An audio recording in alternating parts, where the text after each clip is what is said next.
Let's go ahead and get started. Uh, Thanks for everybody's some good wishes. I just haven't been feeling very well. I'm fighting a cold, and the fact that I had heart surgery on January 6th, I'm a little slow, but I'm getting there.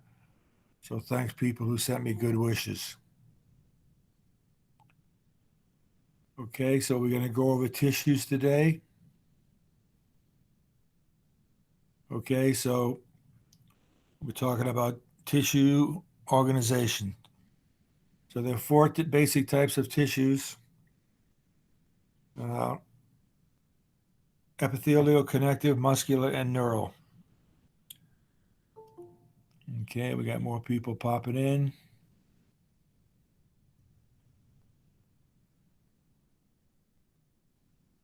Okay, so we're back on tissues. Four different types of tissues: collections of cells, an extracellular material. They have a job to do. Okay, so there's epithelial tissue, connective tissue, muscle, and neural tissue.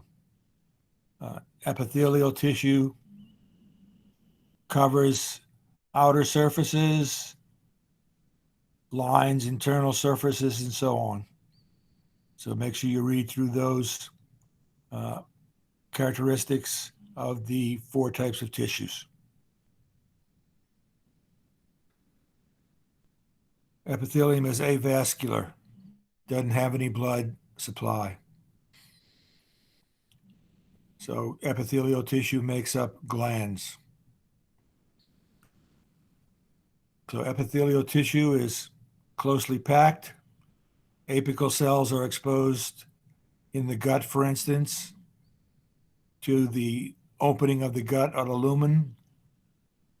Your epithelial cells in your skin are arranged to face the outer part of the world. And as I said, they're uh, like blood vessels and are continuously replaced. So, what does epithelial do? Protects you in the gut, for instance. It controls what goes in from your lumen. So, from your stomach opening, the lumen, what gets into the cells, uh, specialized secretions. Uh, your external skin has sensation triggers. We can sense pain, heat, pressure. So glands that secrete onto a body surface, like sweat glands, those are called exocrine glands. Endocrine glands secrete hormones such as insulin or thyroid and so on. Epithelial tissue has these specialized junctions that help control what gets into the tissues and what gets into the blood that may be below the tissues. So in epithelial tissues, you go into the subcutaneous layer or the hypodermis. That's where the blood's going to be. And these junctions help control what is absorbed and what is not taken up by the epithelial tissues. So just be familiar with the, in general, I'm not going to emphasize this much. So be familiar with uh, gap junctions, tight junctions, uh, and desmosomes. All I want you to know about this is that epithelial tissues have connections that hold them together, that hold individual cells together, and that helps control what gets into cells and beyond and what does not. So the surface of epithelial cells have microvilli and cilia. So if you look at uh, epithelial cells in your respiratory tract, you're going to have cilia. The job of cilia is to uh, move substances so it doesn't get into your lungs. So cilia move dust and dirt and to keep those materials out of your lungs.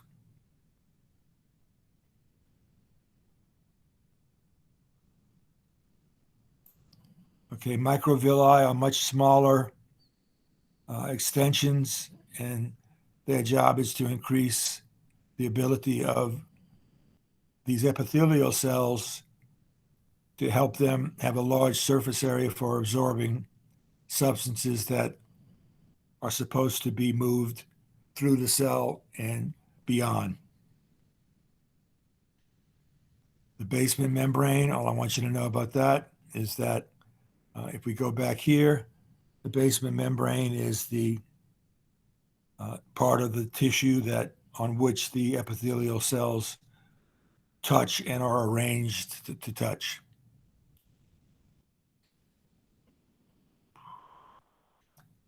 Epithelial cells are constantly growing and being repaired.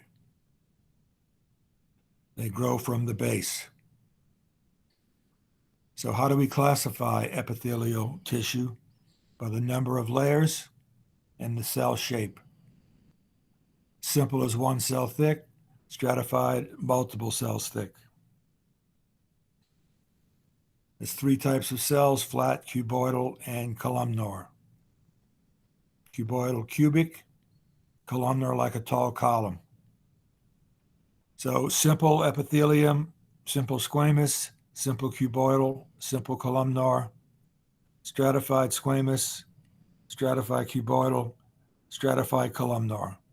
So number of layers, and one layer for simple, many layers for stratified. So if you look at the lining of the cheek, you have simple squamous. These cells are flat, and they line the cheek and also the peritoneal cavity in your guts. Simple cuboidal epithelium is found making up the tubules of the kidney. Simple columnar is throughout the digestive system. Here's the microvilli, and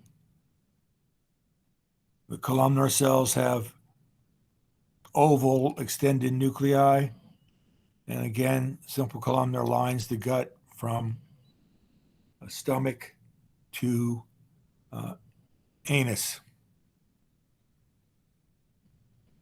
The pseudostratified ciliated columnar is lining the respiratory tract. The cilia's job is to move dirt, dust, bacteria out of the body so that those things don't get in the lungs. It looks like it has many layers, but it's one layer. So it's in the trachea, and it has these cilia to sweep out foreign objects. Transitional, we're not going to worry about. Well, look, yeah, let's just mention it's found in the bladder. It's a stratified tissue, and its job in the bladder is to be able to stretch and allow the bladder wall to accommodate various fluid levels of urine. Stratified squamous is found on the tongue, and this is non-keratinized. So these cells, if you have many layers of the superficial cells, which do look like flattened cells, the surface of the tongue, the lining of the esophagus, and so on. I'm not going to ask any questions about the types of glandular epithelium. All I want you to know is that epithelial tissue does form a glandular tissue. We're not worried about those. Now we're into connective tissue.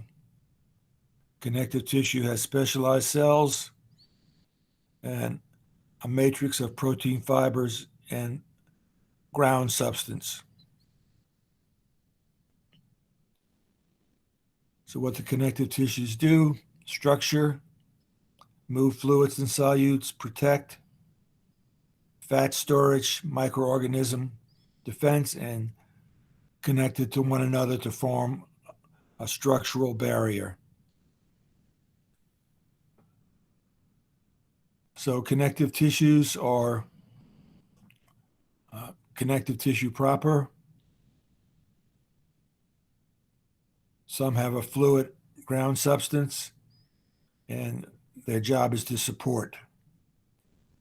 Okay, so connective tissue proper, loose and dense, blood and lymph, cartilage and bone.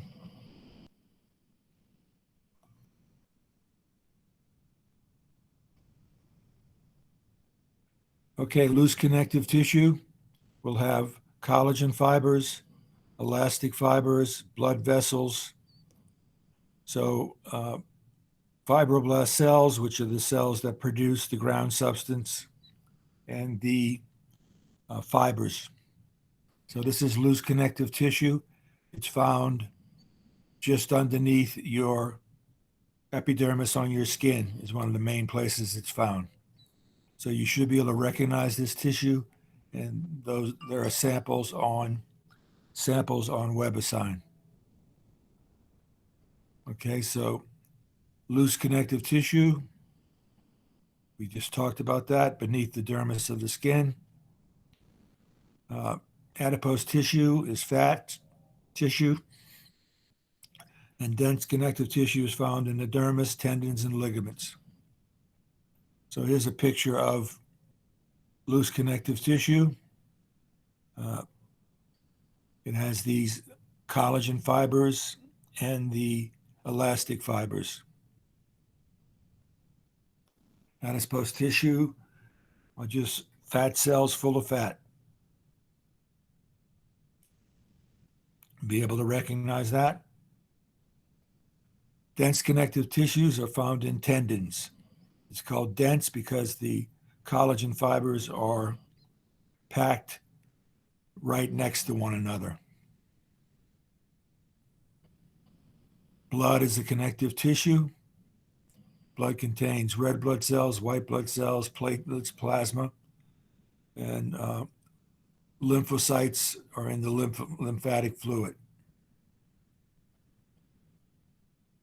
Bone and cartilage are supportive tissues.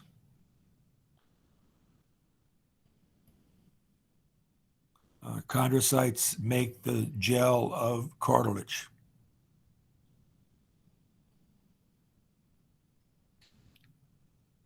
There's no blood vessels in cartilage.